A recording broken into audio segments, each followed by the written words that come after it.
In the name of Allah, the most gracious, the most merciful, to whom we all have to turn back.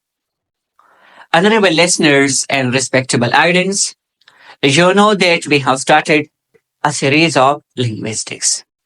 In linguistics, we commenced the chapter that is known as sociolinguistics. Sociolinguistics is the relationship between language and society. Listeners and audience, today I am going to teach you pidgin. What is pidgin? What are the examples of pidgin and how pidgin emerges? Listeners and audience, whenever we are talking about pidgin, pidgin refers to a simplified language that emerges as a means of communication among groups of people who do not share common language.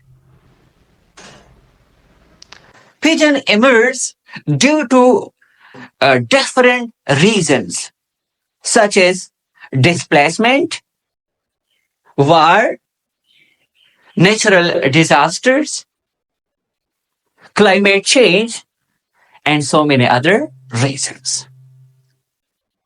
There are so many understandable characteristics of pidgin. Pidgin language is simplified by simple words, vocabulary, and grammar. Pidgin language, it has a simplified grammatical structure. It is only used as a means of communication for business and trade as well. Listeners and audience, your concept will be more clear whenever I share a little bit background about pidgin. Listeners and audience, whenever different people they migrate due to some circumstances such as either war or displacement or natural disasters or any other reasons, and they start dwelling together, living together in a society, in a community. Now, in this specific juncture, they don't understand the languages of each other because they are with different linguistic background. So now they try to exchange words with each other to understand each other.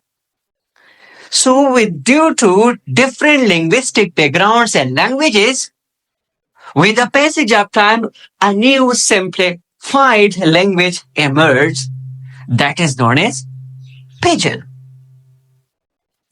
And the question is, what is the current example of pidgin? Very interesting and current example of pidgin is Singlish.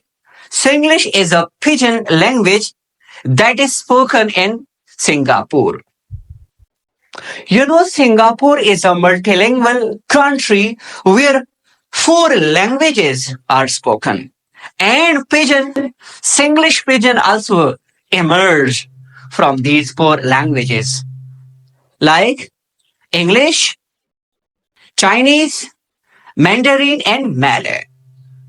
So hope that now you know about this. But the question is, what was the reason that Singlish was emerged in Singapore as a Singlish pidgin? There are so many reasons, but one reason is multilingualism, because there were and there are spoken 4 languages. Hope that now you know about pidgin, that what is pidgin, what are the examples of pidgin, and how it emerged. Thank you.